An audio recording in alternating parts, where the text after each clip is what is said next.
The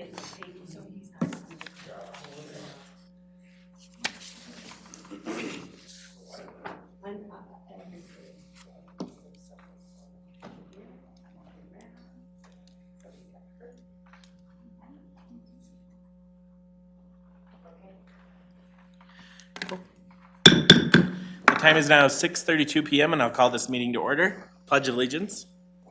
I pledge allegiance to the flag of the United States of America and to the republic for which it stands, one nation, under God, indivisible, with liberty and justice for all. Roll call, please. Mayor Lofgren. Here. Ott. Trustee Counterman. Trustee Doherty. Here. Trustee Jeffrey. Here. Trustee Morris. Here. Trustee Strock. Thank you. Next item on the agenda is the approval of the agenda. Do I have a motion?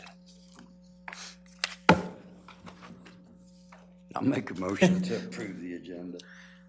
I have a motion. Do I have a second? Second. Motion is second. All in favor, say aye. Aye. All opposed? The motion carries and the agenda is approved. Next item on the agenda is audience business. Were there any slips tonight? No. No public comment tonight. Next item on the agenda is the consent agenda. For the benefit of our audience, tonight's consent agenda includes the payment approval report in the amount of $564,481.43 and the January 7th, 2020 meeting minutes. Do I have a motion? I move to approve the consent agenda as presented. Second. I have a motion and a second. Roll call, please.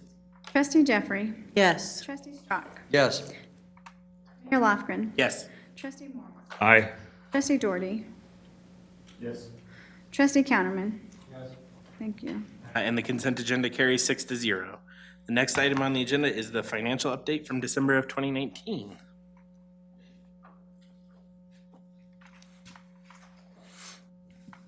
What you have before you is the unaudited 2019 through December of 2019 financial statement. I want to point out it is unaudited because I am still posting entries to 2019 at this point in time, and will continue to do so as long as I keep getting invoices in. I'm meeting with the auditors on Thursday of this week to get the audit process started and get that ball rolling. I wanted to give you a little bit of an update on progress that I've made in the short 2 weeks I've been here. As you can imagine, it's a pretty steep learning curve right now, but made it through the first payroll, made it through the first AP, as you see, managed to spend quite a bit of money. So that's always a positive thing, I guess, right? Get those bills paid. Working a lot on adding myself to accounts and getting others off of accounts and getting all of those set up. As you can imagine, that's quite a process of how do I get into this and how do I have access to this? And so we're working on getting that done. I'm going to be meeting with our representative from Chase Bank next week to go over our accounts with Chase. I have also reached out, and Steve and I will be working on possibly setting up some accounts at CSAFE and CSIP in addition to Caller Trust. So that'll come before you all for approval. We're shooting for maybe February or March in order to get that done, in order to get our monies earning a little higher rate of return than they are currently at Chase. I've got the budget input into Cassell, so I'll have some fresh financials for you in a month, for the first month of January. And we'll go on that. And working on the work comp audit. I'm going to tackle the AR next, which is the billables to all the developers, and trying to get that cleaned up a little bit.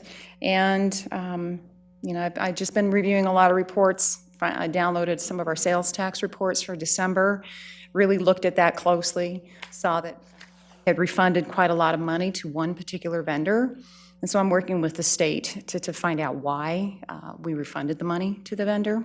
So I think those reports, I don't know that they had been looked at on a monthly basis, but I am printing them out, looking them over pretty closely now to make sure that I don't see anything fishy on them and that new businesses are showing up on the reports and things of that nature. So making some progress. It's been a short 2 weeks. But I think things are going pretty well so far. So if you have any questions that I think I can answer, I can't guarantee it, about the 2019 financials, I'm willing to either take notes and get back with you or answer them if I can. Questions or comments? Trustee Strack? I just want to say that I'm encouraged by your presence and thank you. Well, you're welcome. Thank you.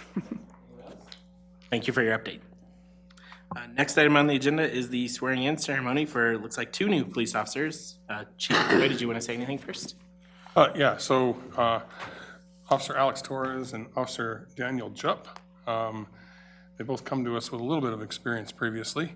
I'm hoping this will be great. We lost Officer Hernandez and Officer Hart. That's who they're replacing. So you guys want to walk up here, do your thing. Keep going all the way up. So, someone usually tries to get a picture. I don't know.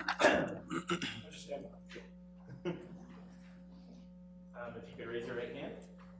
I state your name. I, Daniel Jupp, I, Alex Torres, Do solemnly swear and affirm that. do solemnly swear to affirm that do solemnly swear and affirm that Number 1, I will support, protect, and defend number 1, I will support, protect, and defend number 1, I will support, protect, and defend the Constitution and government of the United States of America, the Constitution and government of the United States of America, the Constitution and government of the United States of America, the Constitution and government of the state of Colorado, the Constitution of the State of Colorado, the Constitution and government of the state of Colorado. see who misses what, I know. and the ordinances, resolutions, and laws the ordinance, resolutions, and laws The ordinances, resolutions, and laws of the town of Lochbuie, of the town of Lochbuie, of the town of Lochbuie, against all enemies, whether foreign or domestic. against all enemies, foreign or domestic. against all enemies, whether foreign or domestic. Number 2, I will bear true faith, Number 2, I will bear true faith, Number 2, I will bear true faith, allegiance, and loyalty to the same. allegiance, and loyalty to the same. allegiance and loyalty to the same.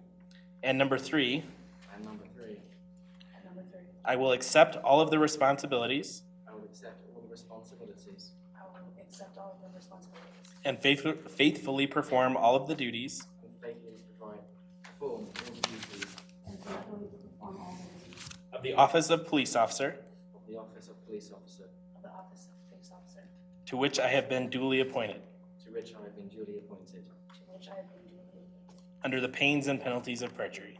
under the pains and penalties of perjury. under the pains and penalties of perjury. Welcome aboard. Thank you.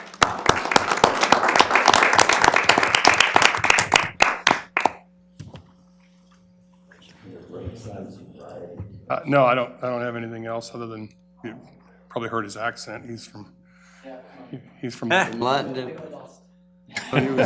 he was a Metro police officer there for a little while. So, and this is his wife here with him to. Welcome. Okay, next item on the agenda is the action items. Action item A is ordinance 2020-651. Mr. Ahn.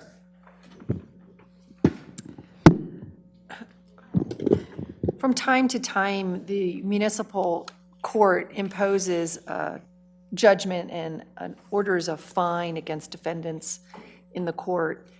And we were looking at the behest, really, of the police chief to make sure we have clear authority in our code to authorize that the assignment of those unpaid fines to collection agencies in order for us to collect them. State law provides that unpaid fines can be collected either through garnishment of wages, liening of property, or requiring a bond from defendants if there's a concern that they won't be able to pay their fine.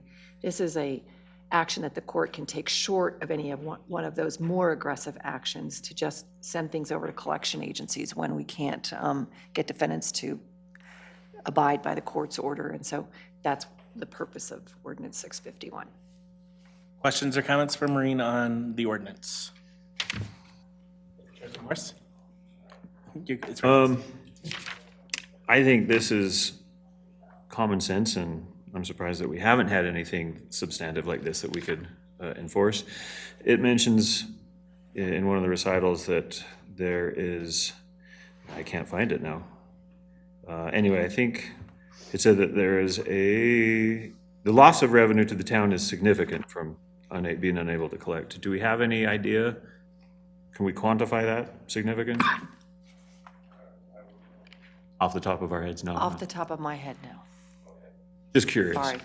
Curiosity kills the cat over here. But that's all I had. Trustee Strack? I was just wondering about the 25%. Seemed like quite a bit, but it's better than nothing, right? And that's standard for a collection agency. They're always going to want to add 25% on top of the referred amount. And so we'll treat that as a court cost and require a defendant who doesn't pay their fine to have to pay it. It's not something Add that that the town- to it? Yeah. Oh, okay, perfect. Thank you. Anyone else? Then I will entertain a motion. I move to approve ordinance number 2020-651, an ordinance of the Board of Trustees of the Town of Lockbowie, Colorado, adding a new section 2-4-260 to the Lockbowie Municipal Code concerning the collection of unpaid municipal court fees and costs. Have a motion and a second. Roll call, please. Trustee Strack. Yes. Trustee Doherty. Yes. Trustee Morris. Yes. Trustee Counterman.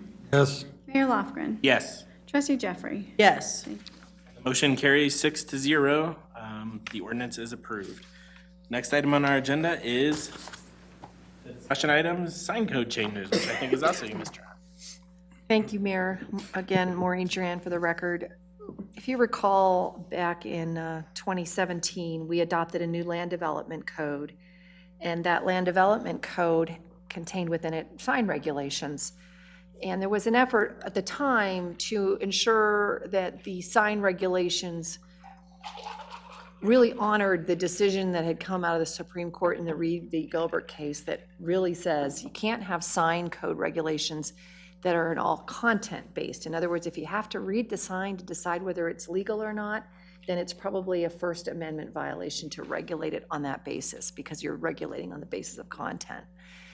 But 3 types of signs were identified in our sign code: murals, works of art, and temporary decorations or displays. And if you recall, the consulting company that we used to do our land development code works with a gentleman named Jerry Dahl, who's a well-respected land use lawyer who I learned everything from when I was a young lawyer, actually. He and I worked together. Jerry was the consultant attorney to the planning firm that did our land development code. He sent me a letter in October of this year saying that he had some experience up in Summit County with a challenge to a similar sign code set of ordinances that one of the Summit County jurisdictions had adopted, where there had been a challenge against, alleging that there was First Amendment problems with the way that murals, works of art, and temporary decorations or displays were defined and regulated in the sign code. So Jerry is recommending that we make changes to our sign code to basically take out those definitions and not treat those types of signs any differently. He's drafted it, they drafted an ordinance. I just really wanted to discuss with you tonight.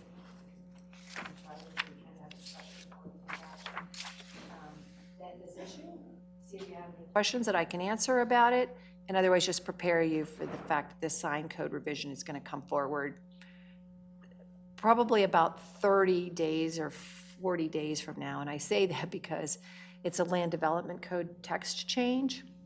And so land development code text changes right now need to go to Planning Commission. But tonight, just as a little background, the Planning Commission did hold a meeting here and voted to recommend to you an ordinance to eliminate the Planning Commission. That's going to be on your agenda in February. And assuming that you take action to do that, and we can avoid the Planning Commission review of the sign code change, bring that forward to you. So that's really what I wanted to discuss with you tonight, to prepare you for that coming forward. Questions or comments about the sign code changes? Trustee Stratt. You know, I certainly respect what Mr. Dahl suggests. I wanted to note that the holiday lights, Boulder kind of handles that with a time period for the time that those holiday lights can be out, and they handle them both in their lighting ordinance and their dark sky ordinance. So I'm sure it doesn't matter how you address it as long as it gets addressed, but it could be done in some type of lighting ordinance also, you know, which gives it a certain date that you can't have your Christmas lights out anymore. So that's kind of how they address it. But that was all. So. Lighting revision, regulations, then you avoid the sign code issues. Yeah. Thank you. Anyone else? Trustee Morris? Yeah, I have some concerns with this. I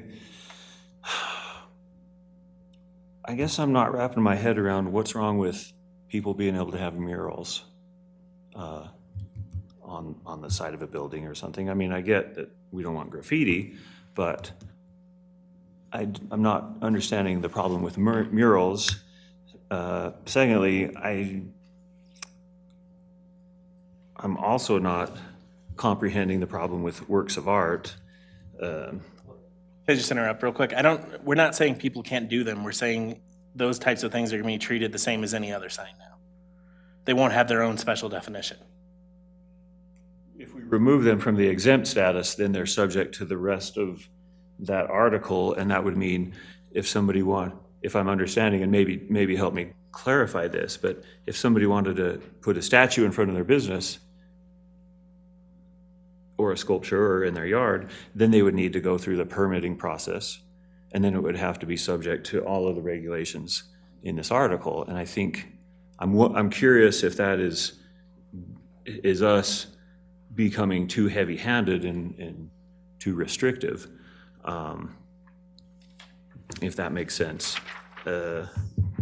So what Mr. Dahl recommended on that is he sent me a separate letter. He said regarding murals, if the town wants to encourage artistic murals on buildings, then the works of art definition and its exemption should be eliminated from the code. And that a category for murals really should be called a sign or other design painted on or directly attached to a wall, should be treated as a separate sign type. You can either put limits on its size or not. In other words, you're not caring about the fact that it's a mural or a work of art, but the fact that it's located on a wall. So we would regulate it that way. But I guess the question for you is, do you really want to allow murals in residential neighborhoods? And I mean, No, I get that approach and that question. In Mr. Dahl's memo, he says, well, he cites recent decisions from the Supreme Court and states regulating signs based on content is not permissible, and that unless there's a compelling reason to do so. And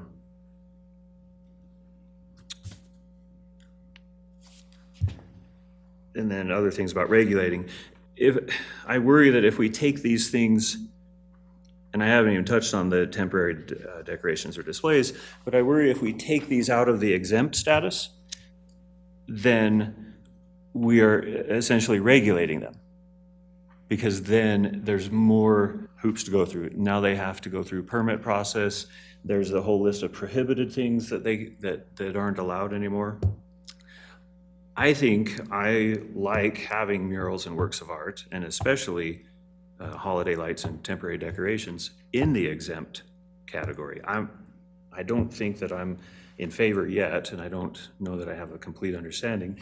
I don't think removing them from the exempt status is the best move for us, says I. I don't think we're removing them from the exempt status. We're just, in other words, and one of the recommendations he makes is that any sign in somebody's yard, which we used to only allow one, so now these would all be considered sort of part of that, a work of art, a sign in the yard. We're not looking at anything about the content of it, just the fact that it's there. He's actually recommending we increase that limit from 1 to 4. So I think it would allow for, I don't know if it would allow for a mural, which is a work on the wall necessarily, but I think actually you are broadening the ability of people to communicate through signs with the recommendations that he's making, because you're increasing the number of yard signs permissible.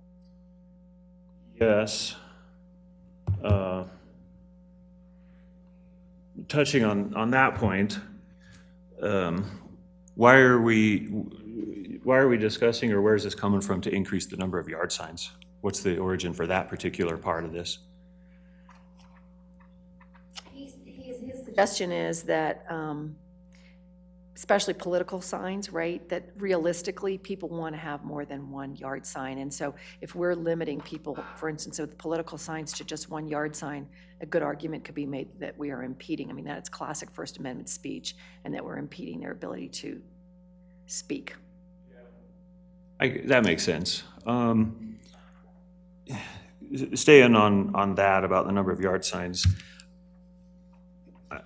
I don't have a problem with 4 in a yard, but where it talks about 4 per street frontage, I would like to maybe, if we could clarify that and say 4 signs per property. Because if somebody's on a corner lot, they could, under that language, they could have 4 on one street and then 4 more signs on the adjacent or whatever street. I don't know that we want to allow that much sign proliferation with 8 on a lot, but I think increasing up to 4, I don't have a problem with. Since I still have the floor here, specifically about temporary signs, sorry, temporary decorations or displays.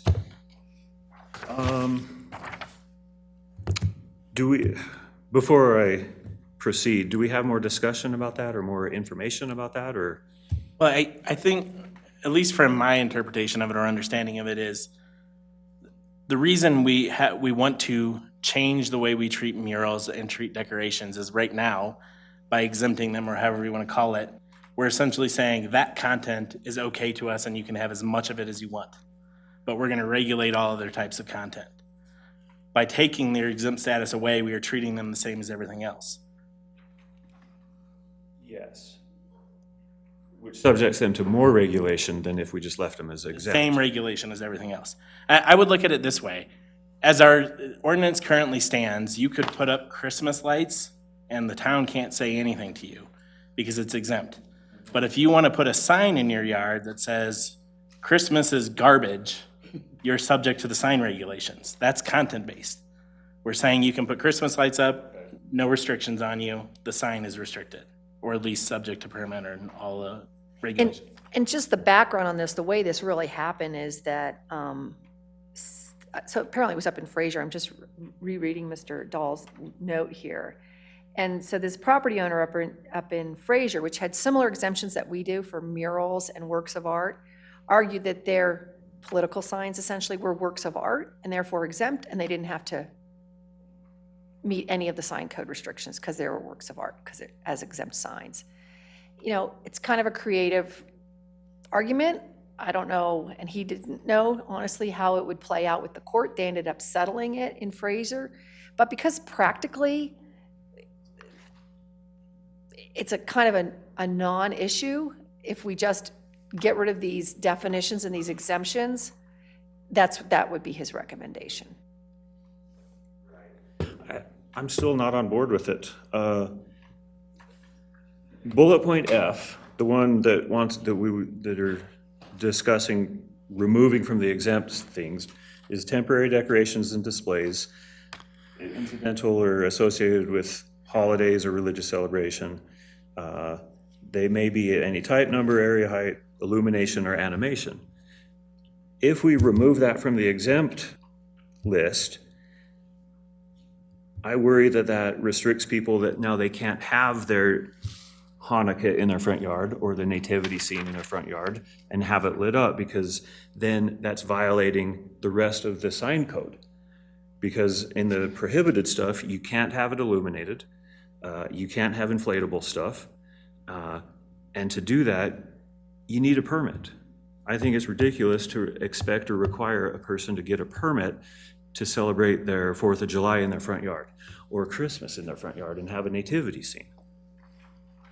I don't think we should remove that from the exempt list, because removing it subjects it to the rest of the code. In 19.6260, the prohibited signs, the first item in there is all signs not expressly permitted under the article or exempt from a sign permit. requires a sign permit, or are prohibited.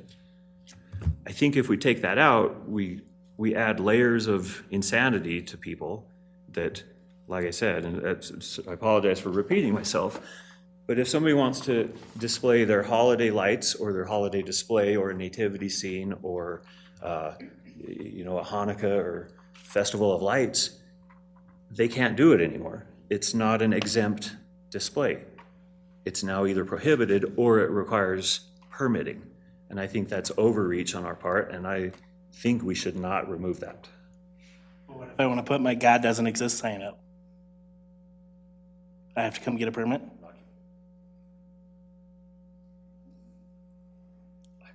I don't know. I haven't thought about that part. That's the problem, though. I Well, mean, but that's then it makes- content-based, and we don't want to regulate on content. We can't regulate on content. That's the exact circular here. That's the problem. You're saying the content of the Christmas lights is fine. We can exempt that, but we're not. Because it fits under the language that it's a recognized holiday or a religious celebration. That's the problem. That's content. We're making it exempt based on its content. I don't think we should regulate on content. I think we should allow it. And I guess if somebody wants to say, I hate, I guess we can't condone hate speech, but I don't know. You can't allow or disallow. That's the issue. I think if somebody gets a citation for having a 4th of July sign or display in their yard because it's now against the code and they didn't get a permit, I think we're failing in our position. We should not be requiring that. So, as a clarification, so is that essentially what we'd be doing, is that everybody who wants to put up holiday lights would have to permit? And everybody who wants to put, I don't think you need to have a permit for every yard sign that you put up now. You just have to, and basically what we're saying is, I need to look at that, the holiday issue a little bit better, because what it's saying is, we're not gonna recognize that it's a holiday sign or a non-holiday sign or anything else. A sign is a sign is a sign, and you're allowed to have 4 of them in your yard if you adopt this. Right, within the size restrictions, the lighting restrictions, all of that stuff that's really content neutral. But I think what you're pointing out is that, yeah, but holiday lighting requires, or holiday decorations generally have a whole lot more lighting attached to it, for instance, than people's political signs. And so then to treat that the same as any other sign might be just something that's unpopular, at least, because it's something that we just traditionally happens. And I'm just not ready to answer that question right now. I want to look at that a little bit further and be prepared to talk with you a little bit better about that on the night we take action. But I appreciate you raising that issue. I don't know the answer to that. I guess just in conclusion, I think before we take action in removing something from an exempt list, I think we should look at it from all of the angles and what would the unintended consequences be. And I worry that removing it from exempt, I guess it could be argued that if you want to display the flag in your yard, you need a permit. Because it's celebrating a local holiday or a national holiday. Now you can't have a flag in your yard, you need a permit. You can't have it lit up at night because signs in residential areas are not allowed to be illuminated. So, anyway, I think I've shared what I wanted to. So on the murals and the work of arts, both of the existing things have do not advertise in them. I'm kind of for having murals. I mean, should there ever be any place in town besides the side of the fire department to put up some type of a public approved mural? I think that would be fine, or some art, but I think both of those have to be approved, by, I guess, the board. Not the content. Pardon? Not the content, just things like size and lighting, that kind of thing. I'm sorry, I didn't quite. Not the content. We don't regulate the content even of a mural, right? We don't look at it and So- say, those words are okay, or that. Don't want murals on the side of my house or across the street. But in some parts of town, you see murals on the side of other buildings that, you know, kind of speak out about the culture. And I don't know that we would ever have anything like that, but I think murals that are artistic for the culture and for the well-being of the people, along with art that would be the same, should be maybe put in a different kind of category, I guess. And Is in the eyes of the beholder, and what is artistic or not artistic is not something that we want to regulate and be the judges of, no, right? but, so what I'm trying to say is if somebody said, we would like to put a piece of art out in the middle of this parking lot, and the board approved it on their budget to spend the money for that, and the board went through a bunch of pictures or whatever and decided together that we would put a little girl sitting on a park bench reading a book out in the middle of the parking lot. Wouldn't that be okay?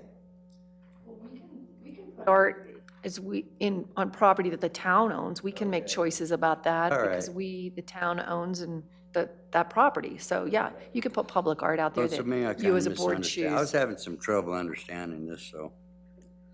And the temporary Christmas lights, I don't know, you know, you might think about approaching that from a lighting code kind of thing, because they are, you know, offensive, because they just go out, but yet they're, you know, traditional and holiday, time limit on it. It keeps them from year-round lights. So, that's all. Thank you. Yeah, trustee Doherty? So if we were to do something like that, like how do we make that out of context? If we regulate based on timing? Like, so you can put up lights for Christmas, but since I wanna celebrate the 4th of July, I can't do it for the 4th of July. How is that not content driven at that point? I don't know. It's the same issue, is it not? I mean. Put a 30-day limit on exterior lights or 60-day limit on exterior lights? So if I have my lights switch colors because in January, I'm gonna put them as white because I'm celebrating winter or something, I'm pretty sure I could figure out something I'm celebrating For every single 60 month. days. I give. Right? Like, I mean, I'm pretty sure I could figure out something to make that work, that I can leave them up all year round. Certain you could. But all I'll say is that I'm curious to see what more we can find out about how this all works out, but I guess my inclination is to go with the recommended changes. I'm totally in favor of public art. I'm totally in favor of murals. I just don't see that they need to be treated any differently than any other sign. I think we can clarify with Mr. Dahl that some of the concerns I'll tonight. clarify with Mr. Dahl, and I appreciate that, as particularly as it relates to the holiday lighting, so.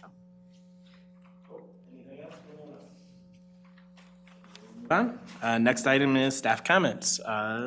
Chief McCoy. Good evening. So, in my report there, I don't have a lot to add. I didn't look up the, how we compared last year to this, from 18 to 19. So I can bring those numbers next month.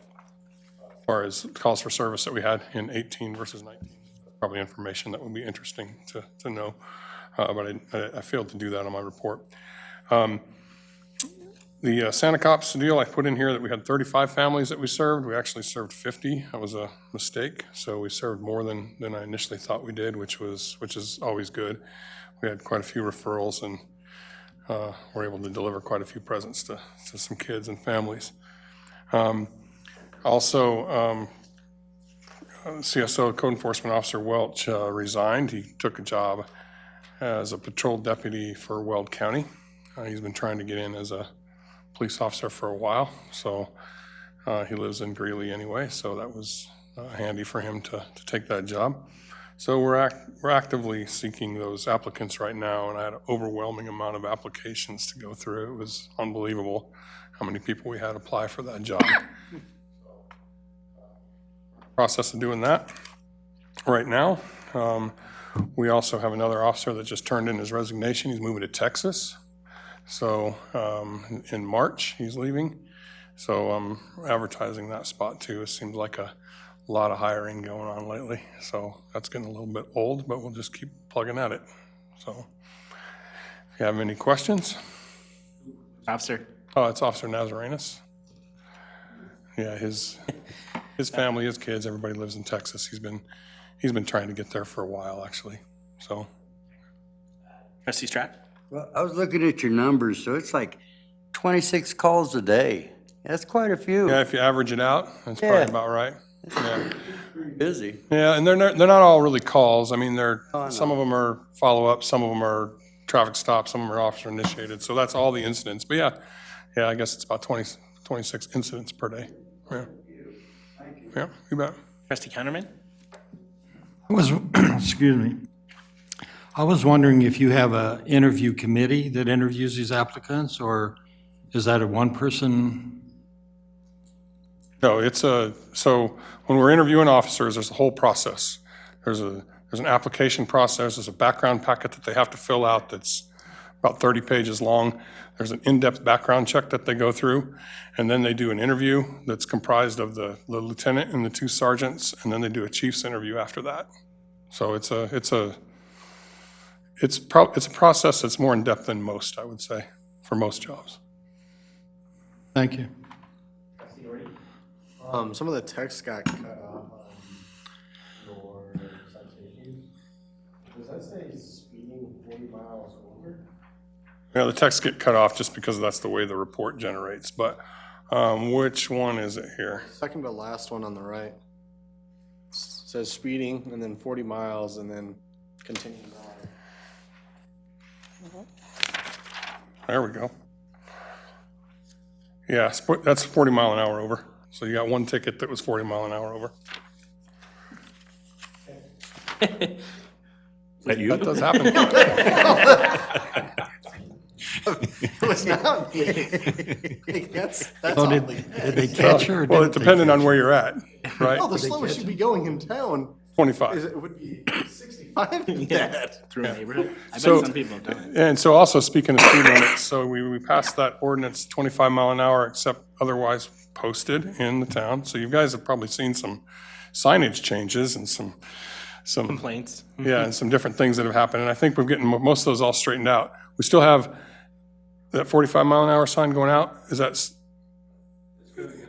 going to get moved. So on 37 heading out of town, that 45 is going to come back closer to 37. So it'll be basically when or to 4. So basically when you're going by Tagawas, it's going to be 45 mile an hour going away. But the speed limit did change on 37 right here in front. It's 25 now. It's 25 all the way through here, which actually works pretty good because of the park, and it's pretty high density right there where the park is with that. So yeah, I'm sure people are. I don't think people will complain about the speed once everything is settled off. I think that they might complain about 25 mile an hour right here. What are you hearing complaints about that? Yeah, because this is a racetrack a lot of times. Why are we moving it all the way up to 4 as opposed to after Bella Vista?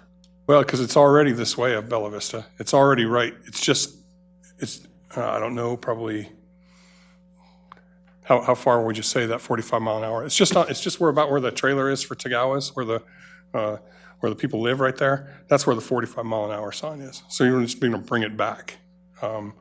After the stop sign, it'll move up to 45 mile an hour. If that makes sense.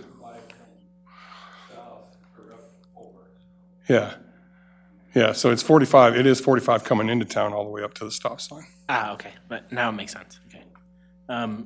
Did you have more? So is it up to or is it on the people to know if they're in town or not? Well, I think that, it is, but I think that there's signs posted when you're entering town. In all the places where you enter, there's signs saying, "Welcome to Lochbuie," or "Town of Lochbuie." And not when you're leaving. It doesn't say you're leaving Lochbuie. Okay. Like the county speed limits are going to be generally regulated by state, right? Or the county, yeah, I don't. Conditions? Yeah, it's not us, right? They're usually a little bit faster because it's more rural usually. Say that, I don't know if we have our Welcome to Lochbuie sign on 2 anymore. I think they might have taken it down when they rebuilt the sign. They may have, but I think it's there. I think it was there a couple days ago when I drove by. Are you familiar, Brett? The one coming in on 2, coming in from Right. Brighton, right at 50. No, the welcome to Town of Lock Bowie sign. Oh, I think it's there, but I'll check tomorrow. Yeah. Yeah, I thought it was there. Okay. Anything else for Chief? Okay, thank you for your updates. Mr. Amy?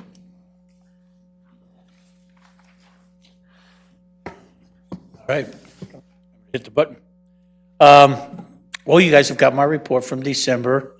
I don't know if you, since you didn't have a meeting in December, but I'm sure you got the November information. But flows are up, both water and wastewater, quite a bit.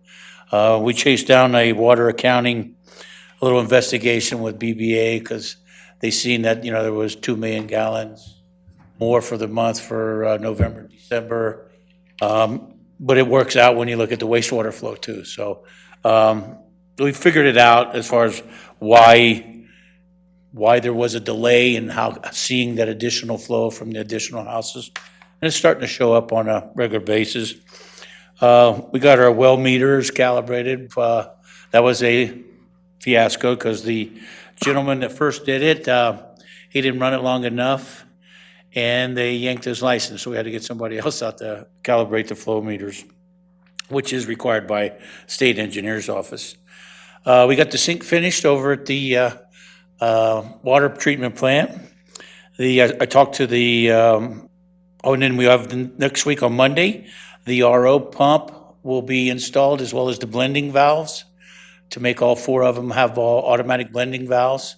What that does is we can pick a set point on how hard we want the water or how much TDS we want the water based on demand.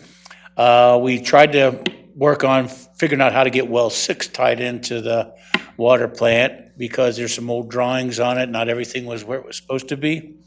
So we're most likely going to have to get into the landscaping and that curb out here. So instead of doing it now where the ground's hard, we figured we'd just wait till we could dig it up like March and April before water demand. That way we can do our damage and then repair it to get it back in. What we're trying to find is that water that's in the pipe from the park, from well 6 all the way over here, has been sitting there for 10 years. And so we can't run it into the treatment plant without running the risk of hurting the membrane. So there is a blow off that was installed that we did find, but we just couldn't find the valve because the pipe is this much farther south than what the drawings show. So we'll come back in and we'll get that to where we can flush it out. Because remember last year we had some issues where well 2 was the level was dropping because we were using it so much. So we'll have well 6 as in our arsenal this year. So we'll be able to produce quite a bit more water. We'll actually be able to use the total capacity of the RO skid. So we're working on that. Then let's see, out at the wastewater plant, I was visiting with the guys that are going to install the air conditioning unit. We'll probably have that in about the 1st of April. It's going to be a dual unit. There's going to be one on the inside, one on the outside, so it's not so intrusive in the building instead of having a big unit. And then we will have at the next board meeting, I'll have a for the RO or for the DORP down at the wastewater plant. I'll have that ready for you guys. The UV system that we're replacing. We got called today and said we're going to go over and pick up the baffles tomorrow. As you recall, the UV system that we purchased is 2.5 inches narrower than the channel, so we had to build some stainless steel baffles. So we'll go pick those up, and next Monday we're going to attack it. Will probably take us a week to tear out the old equipment and then replace the new. So what we'll do in the interim with that is we'll disinfect with chlorine and dechlorinate with sodium bisulfite. And that's going to be a fun job. I'll be here the whole week when we do that to make sure it goes smoothly. As far as cost on it, we had budgeted $500,000. I think molds came in at $700,000. We'll probably have it finished for $425,000. So we'll stay within budget and quite a bit less than what they had estimated. So it's going to be fun. It'll be nerve-wracking, but it'll be fun. Comments? Trustee Stratt? Wastewater, I guess. So, the trucks, the warehouses that are across 76 there, do they come to our sewer plant? They come to our sewer plant? Yeah. No. Okay, and then, the new retail over at the Prairie Center. Yeah. I know, I was wondering if they were coming here Yeah. too. Yeah. So the car wash and Oh, all yeah. those. Oh, yeah, you can see Brighton's, Brighton, out of the 1.2 last month, Brighton's flow was 726,000. So you can see a lot of it's coming from them.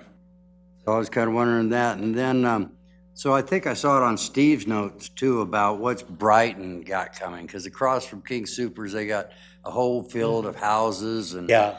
Um, Well, that's part of, Trustee Strzok, when we do the master plan update and the RFPs, that will include everything from Brighton. We have to, as part of the utility plan that we do with North Front Range Water Quality Planning Association, we have to include their service area and what they're doing, so we will have those conversations with. I know Right. you guys have gone over that and are watching it all the time. It just, sometimes it just looks spooky over there, what's Well, coming and that's this why way. that's why we also measure flow, but we also test the water that comes from Brighton to see if we see any odd strengths or anything weird too.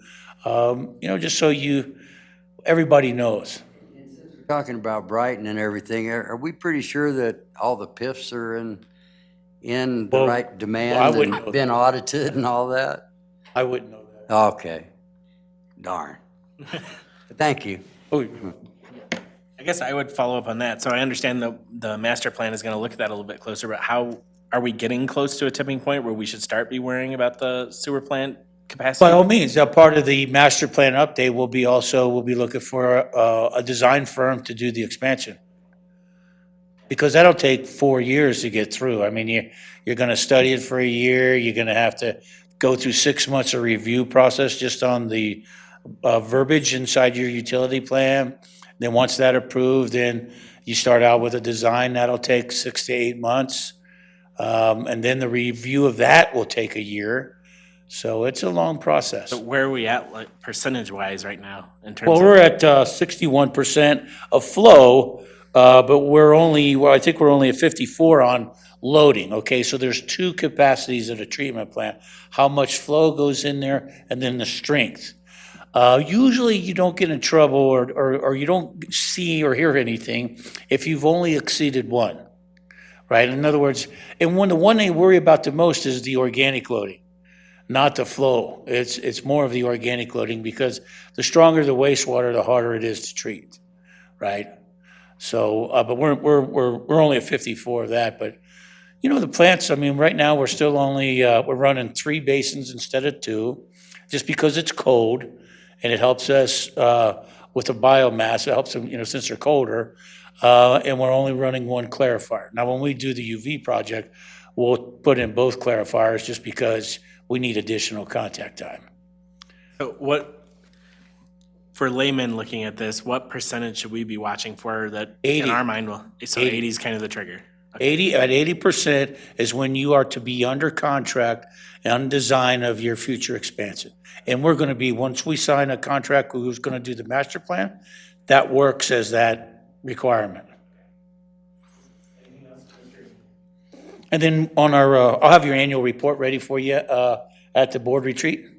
So you'll see how we've fared over the last couple of years. You? Oh, yeah, Mr. Tracy Morris? Yeah, just making sure I have the numbers square. First of all, the increase in the flow from Brighton, that's a pretty substantial increase. And based on the geographic area where that's coming from, it's going to keep increasing, right? Yep. Probably accelerated than that. Our average daily flow, the influent flow, went from 1.05 to 1.21 in a year. That's 160,000 gallons. That's going to increase every year. Well, as long as the economy's good, you bet it will. How far out are we, do you anticipate, before we're at the 80%? I would Tipping say point. for 80%, we're probably 2 years. we'll still be 2 years out. Because keep in mind, there's always that lag time, from when building permits are drawn before you actually start seeing flow. And that could be anywhere from 6 to 9 months. So we'll be on top of it. And besides, I got to tell you, it is one of the better designs. And I operate a lot of treatment plants, and that one is in good shape. We have hardly any trouble with the process at all. We have never had a violation since I've been here. Oh, I will. That's why compliance is in my name. We know we're in good hands with you. We know you're observing and on top of it, but thanks for the. Well, thanks for We have letting me do it. 2 years before we need to really be sweating. Yeah, but we're going to be way ahead of the ballgame. Else? Thank you for your update. Thank you. Mr. Stingy. Thank you, Mayor. A couple of quick updates. I did have a meeting with Marv Falkenberg, the Brighton's acting city manager, about several updates. A couple of them, they would like to schedule a meet and greet with their city council and our board. And if you want to think about a couple of dates that might work for you, they would prefer on a study session Tuesday night, so like one of either the second or fourth Tuesday of the month. If we can look at our calendars, not necessarily tonight, but look at those and plug in a date in there, we might shoot with them. Also, we have some potential sewer board meeting dates, and I'd like to give those to you. They have February 27, March 5, March 12th, and March 26th.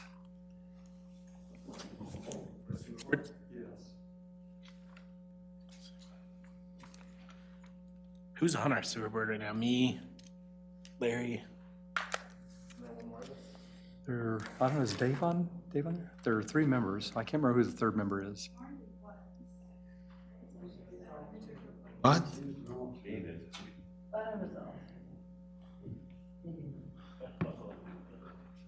What were the dates again? February 27. So these are all Thursday dates. March 5, March 12th, or March 26.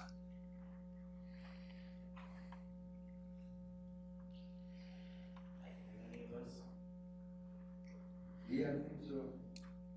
Okay. Do I know when Easter is?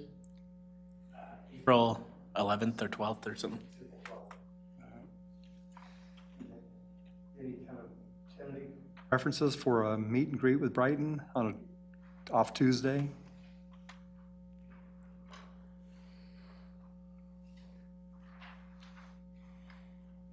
Talk about. Members, and I think it's kind of picking up again the cooperation and coordination that we've. They're super helpful on County Road 2. We should get more of that done.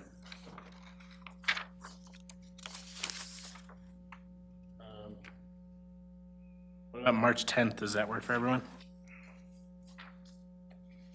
Yeah, I think so.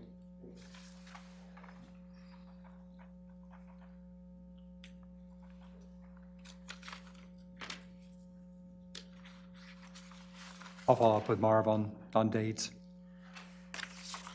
So we've been working on preparation of the RFPs for both our water and wastewater cost of service studies. We'll also include the wastewater master plan that Mr. Ramey mentioned. We have a pre-construction meeting scheduled with CDOT and our roundabout contractor on January 29. And then we will, after that meeting, we'll issue the notice to proceed, probably starting in sometime the first part of February. We've had a pre-construction meeting with 7-Eleven, and if their permit has not been issued, it's ready to go. It's just pending the water certificates and payment that goes with those. But all the fees have been calculated and it's ready to issue. And I didn't check today to see if they had brought in the water. We received the developer reimbursements for the SIA on the $1.35 million for County Road 2. We've also received water purification reimbursements for their retail receiving payment process.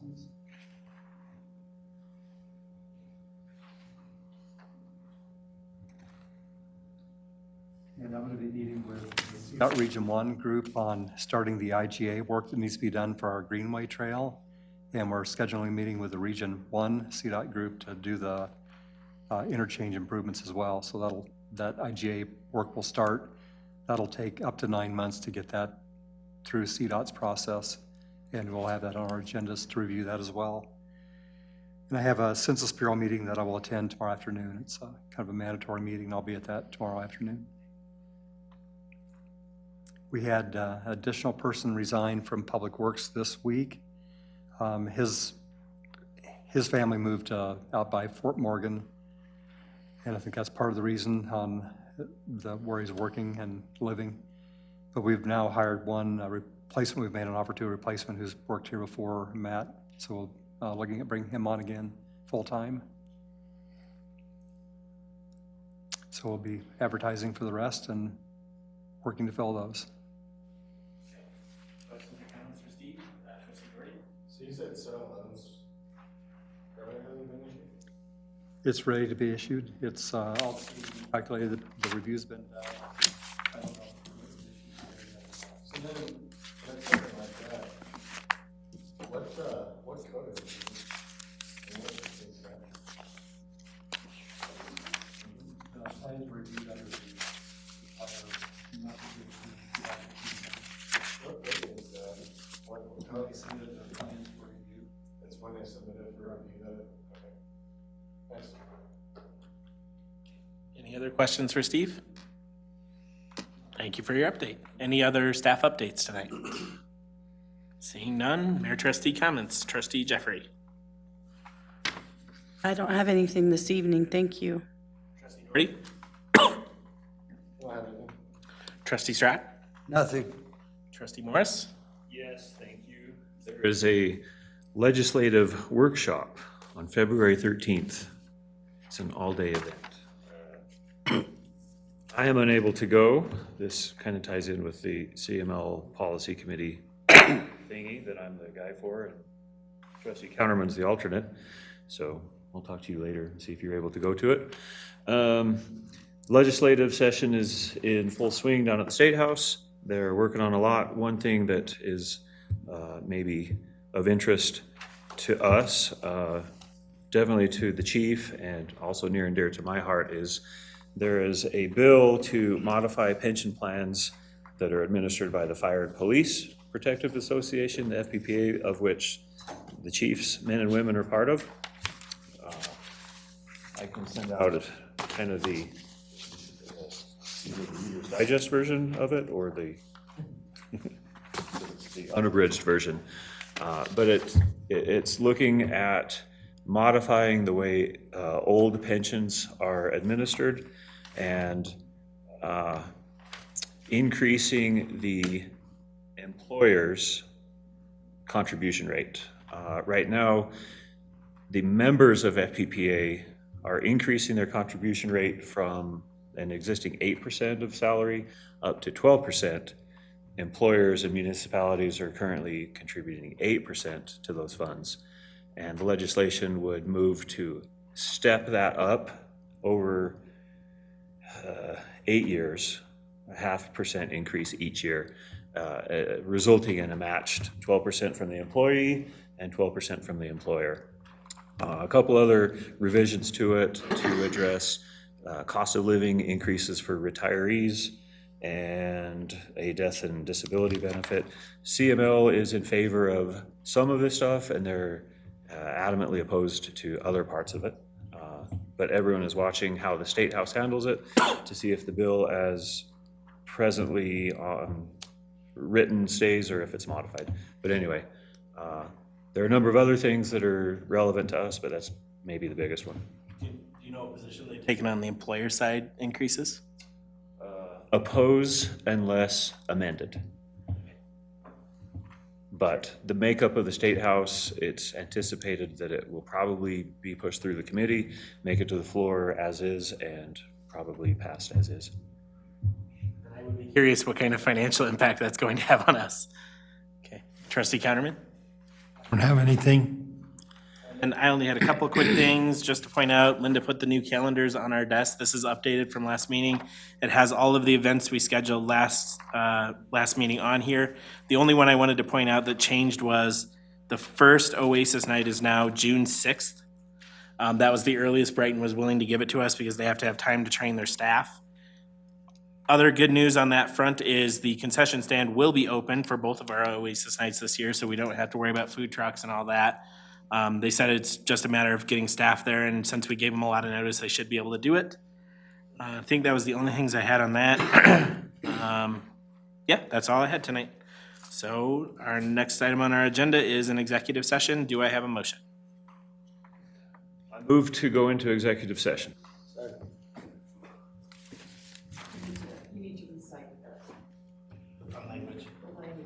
Oh. I move to enter executive session to receive legal advice on specific legal questions pursuant to CRS 24-6-402, parents 4, parents B, with legal counsel for legal advice and to answer specific legal questions regarding land use moratorium. Second. A motion and a second. Roll call, please. Trustee Doherty. Yes. Trustee Jeffrey. Yes. Mayor Lofgren. Yes. Trustee Strack. Yes. Trustee Morris. Trustee Counterman. Yes. Thank you. I think we should probably leave this on in case we have to come back out to do an ordinance, right? Yeah, so let's go in the. We really covered ourselves, making sure everybody knew it was a legal action.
don't have anything else to add.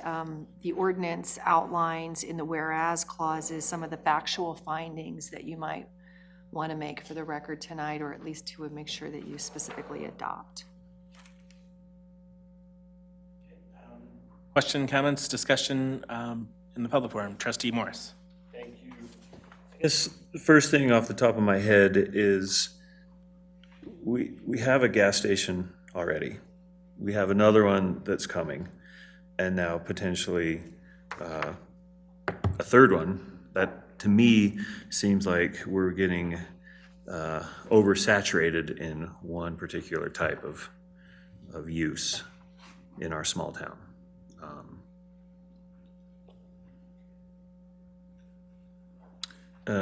Also,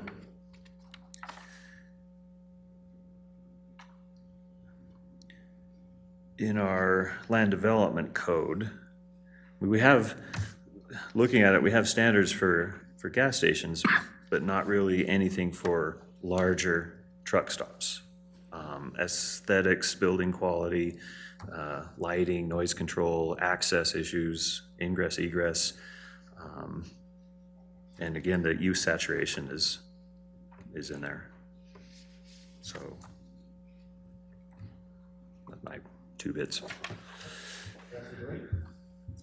I have a couple of questions about the 8th and the 9th whereas. These are questions, great. The 8th and the 9th whereas, about the town undertaking large roadway improvement project and limited commercial property. About, I guess, what the intent is with having those.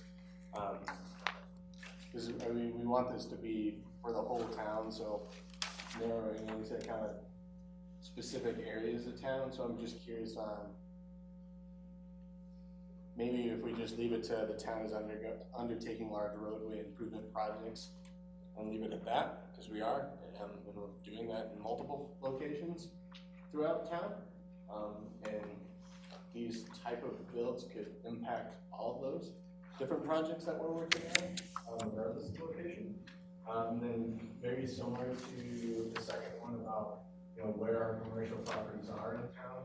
I think, personally, I think it would be better to just say, town has limited commercial property available, generally within the boundaries of town, and leave it just at that. Just so, I think again, this is an ordinance for the entirety of the town of Loch Buoy, and I think those are, the way that they're currently written, I think they're too precise. So I'd like to modify those if there's no objections. That's really the only comments that Just keep it in mind when you make the motion. Trustee Jeffrey?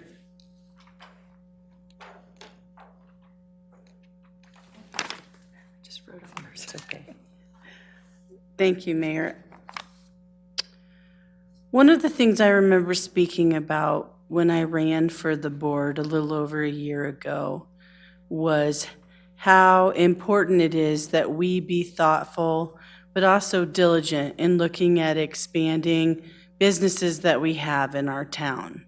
I really appreciate how diligent and thoughtful we have been with procuring the right company to do our roundabout, with how we are expanding County Road 2. I think we need to be very thoughtful about making sure we have the right structures and foundations in place for future businesses that may come into our town. And I think considering a land use moratorium, particularly when we acknowledge there have been some issues with the already existing gas station where we've had to sort of make it look prettier, I guess, if you will, to meet like code expectations that we have here. I really would like to see us have things very clearly spelled out and all of our I's dotted and T's crossed before we move forward with development. Thank you. Else? And I would just echo Trustee Morris, Trustee Doherty, and Trustee Jeffrey. I think for me, the critical issue here is we do have limited commercial land available, and we're very quickly becoming nothing but a gas station town. And if people want to consider putting gas stations on their property or truck stops on their property, I think we need to make sure that there's a process that is specific to that use that is followed, that those uses comply with the look and feel that we want for our community going forward. And so I think putting a moratorium like this in place allows us to take some time to figure out what do we want those standards to be, what do we want them to look like, so that if gas stations go in anywhere in our town boundaries, they are consistent with what we want our community to look and feel like going forward. So with that, I will entertain a motion. I make a motion to approve ordinance number 2020-653, an ordinance of the Board of Trustees of the Town of Lockbowie, Colorado, establishing a temporary moratorium on the acceptance and processing of new applications for motor vehicle fueling, gas stations, or truck stops, and declaring an emergency. Second? Second, I know at one point, And as amended to trustee Doherty's comment. so motion and a second to approve the ordinance, ending the 8th whereas clause at the word projects and ending the 9th whereas clause at the word, right after boundaries of the town. So with that motion and a second, roll call, please. Mayor Lofgren. Yes. Trustee Doherty. Yes. Trustee Morris. Yes. Trustee Strach. Yes. Trustee Counterman. Yes. Trustee Jeffrey. Yes. Carries 6-0. Next item on the agenda is a motion to adjourn. Do I have a motion? So moved. All in favor, say aye. Aye. All opposed? We are adjourned at 8.